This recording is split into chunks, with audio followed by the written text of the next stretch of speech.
Modus-modus aktivis Yahudi menyamar jadi Muslim masuk Al-Aqsa.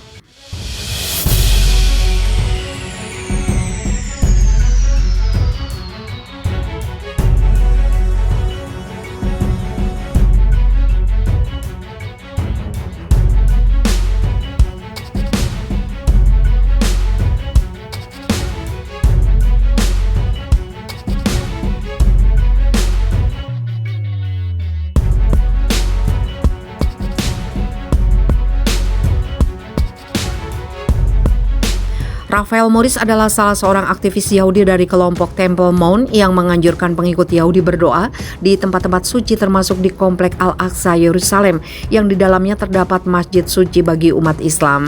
Diketahui setelah Israel menduduki Yerusalem Timur pada tahun 1967, status quo diberlakukan di komplek yang bagi Yahudi Temple Mount tersebut.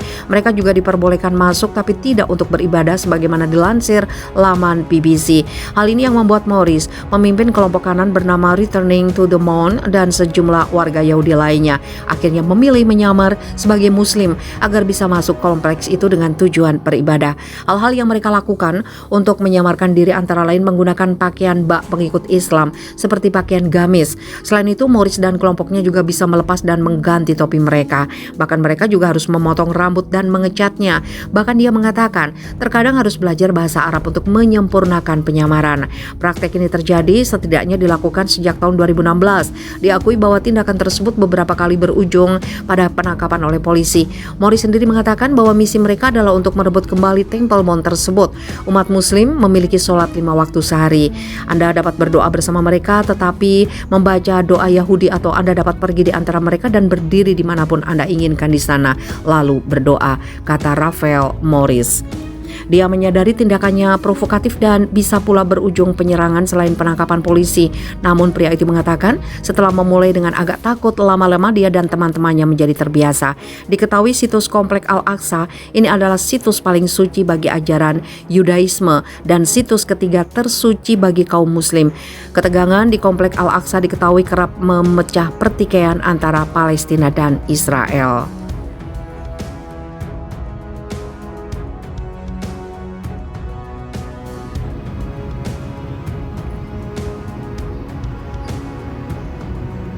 Warganya banyak yang dukung Israel, India ternyata rumah dari salah satu suku Yahudi yang hilang.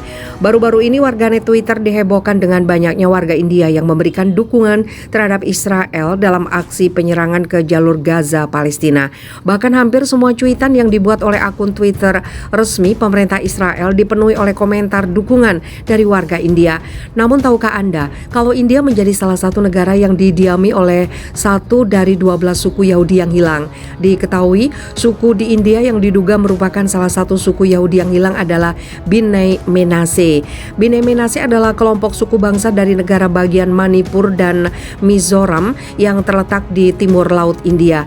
Berbeda dengan orang India pada umumnya, Bnei Menashe memiliki ciri fisik kulit berwarna kuning hingga sawo matang serta mempunyai mata kecil seperti orang Myanmar. Suku Yahudi yang hilang tersebut diketahui ditemukan oleh seorang rabi Israel pada tahun 2005. Pemerintah Israel pun sempat memberikan kewarganegaraan Israel kepada sekitar 1.700 warga Bnei Menashe sampai dengan tahun 2007 sebelum kebijakan itu tiba-tiba dihentikan.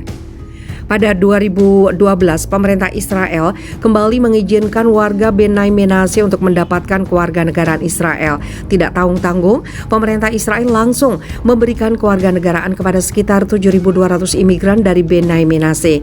Kementerian Luar Negeri Israel juga sempat mengutarakan kegembiraannya saat Bnei Menashe bermigrasi ke Israel. Kami senang Bnei Menashe telah datang ke Israel.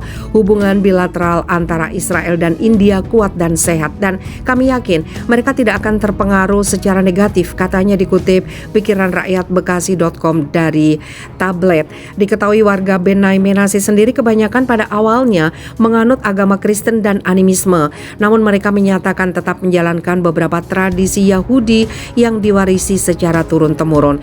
Pihak Israel pun sempat mengirimkan rabi ke wilayah tempat tinggal Bnei Menashe di India untuk membuat mereka menganut agama Yahudi. Tindakan yang sempat meregangkan menyebabkan hubungan antara India dengan Israel. Selain Benai Menashe, terdapat 2 suku di India lainnya yang diduga sebagai anggota 12 suku Yahudi yang hilang. Suku India tersebut adalah Bene Israel serta Yahudi Kokhin, yang keduanya juga telah banyak yang bermigrasi ke Israel.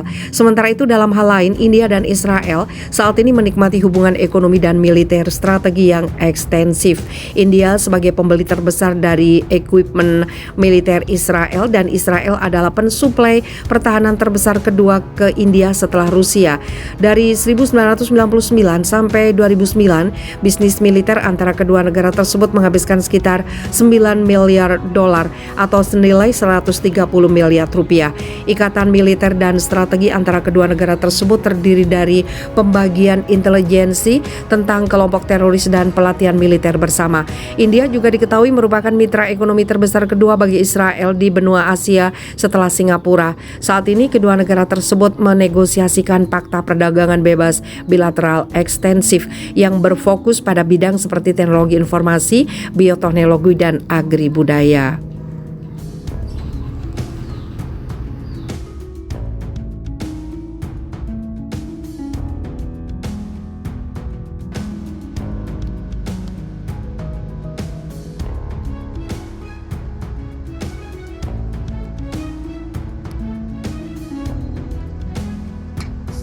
Mengaku Tuhan, pria Yahudi Israel leluasa memperkosa beberapa wanita. Seorang pria Yahudi Ortodok Israel dengan pesonanya leluasa memperkosa beberapa wanita. Menurut salah satu korban, pria tersebut mengaku sebagai Tuhan saat memperdayai dirinya. Chaim Weldon, penulis buku anak-anak populer Kids Speak, Children Talk About Themselves, dilaporkan telah terlibat dalam hubungan seks dengan wanita yang saat kejadian kedua korban masih berusia 12 dan 15 tahun. Weldon yang merupakan terapis terkenal dan advokat anak-anak di komunitas Yahudi ultra ortodok di Israel, juga merupakan penerima penghargaan Protector of the Child Perdana Menteri. Korban ketiga, wanita berusia 20 tahun yang merupakan pasiennya, memberikan kesaksian bahwa pembawa acara talk show terkemuka itu secara teratur memperkosanya. Salah satu korban, sebagaimana dikutip dari dokumen penyelidikan, mengklaim bahwa Walder memulai hubungan dengannya pada usia 13 tahun sebelum mengeksploitasinya dalam serangkaian hubungan seksual. Dia sangat cerdas dan manipulatif, kata korban kepada Haaretz. Dia bilang dia adalah Tuhan dan dia akan membantu saya dengan apa yang saya butuhkan. Itu dimulai dengan kalimat seperti, kamu sangat dewasa dan aku suka penampilanmu.